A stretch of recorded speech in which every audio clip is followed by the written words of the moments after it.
Hi, my name is Terry. I have 3 college degrees, including a master's degree from an Ivy League university. I'm fluent in 2 languages, and I have a commercial driver's license, which allows me to operate heavy trucks.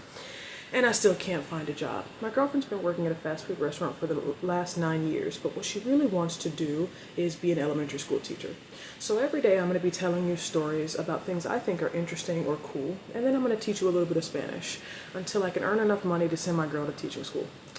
So, today we're going to be talking about Christopher Columbus. Today is the day after Thanksgiving, so it seems fitting that we discuss him. So, I'm sure you're all familiar with the limerick. In 1492, Columbus sailed the ocean blue, right? Everybody knows the rhyme. But there may be some details about the story that you haven't heard before. So in 1492, Columbus lands on an island in the Caribbean, believing that he's actually in India, which is where he was initially setting out to find.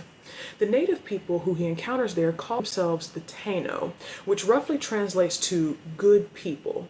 Now, the reason why they call themselves that is because they pride themselves on their kindness and generosity, as a stark contrast to their next door neighbors on the neighboring island of where the Carib people live.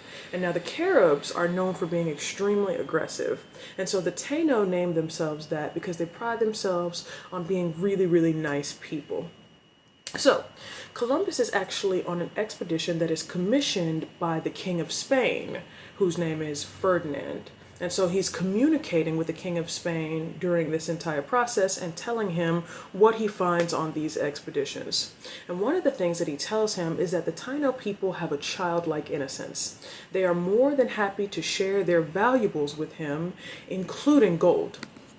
Another thing is that his stated goal is to convert these people to Catholicism. That's supposedly the purpose for why he's doing all this. And he tells the king that it should be easy to convert them to Catholicism because they don't have their own religion. They are not idolaters, as he calls it. And they also believe that good things and power come from the heavens, and that Columbus and his ship and the men that he traveled with are also from the heavens. He says to the king that he was welcomed everywhere he went after the people had gotten over their fear. So, on his first voyage to this island, he takes back with him 24 of the Taino people. His goal is to teach these people in Spain how to become missionaries. He will then bring them back on his second voyage to the island, and they will be used to convert the other people, the natives that he left behind. So he captures 24 natives and takes them back to Spain, but of the original 24 that he took with him, only 6 of those people actually survived to make it back for the second voyage. Now, when Columbus returns for the second voyage, requiring them to convert to Catholicism is no longer enough for him. Now he requires tribute. So he comes up with this new rule, and the rule states that anybody over the age of 14, any male who is 14 or older, has to give him a quarter of an ounce of gold every 3 months. Now, if they can't make that happen, they can also give him 25 pounds of cotton instead every 3 months. And if they're not able to do either of those 2 things, then Columbus and his soldiers chop off the boys' hands and watch them bleed to death. So, remember when I told you that Columbus told King Ferdinand that these people were not religious and they didn't practice a religion of their own? Well, that actually wasn't true. They did practice a religion, and they were polytheistic. They worshipped Zemis, which is a word that they have which closely relates to our word spirits. So the main spirit that they had, his name was Yukahu, and he was the god of the sea.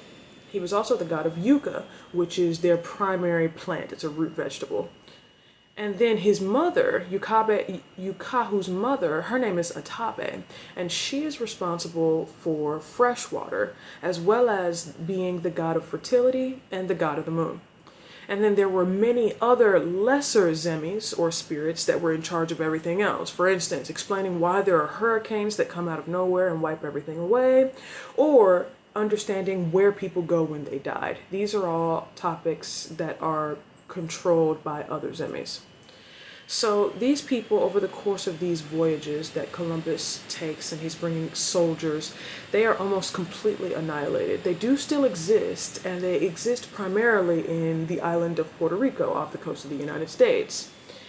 Now, their DNA can be found in Puerto Rico, as well as some of their tribal practices and customs. So, the Spanish I want to teach you today is Bienvenidos, mucho gusto. Bienvenidos, mucho gusto. Bienvenidos, mucho gusto. And what that means is welcome. It's nice to meet you. Bienvenidos, mucho gusto. If you like this video and you want to support the work that I'm doing, there will be a Cashapp link provided in the description box below. And if there's anything specific that you'd like to see me do a video on, a specific topic or subject that you'd like to see, leave a comment down below.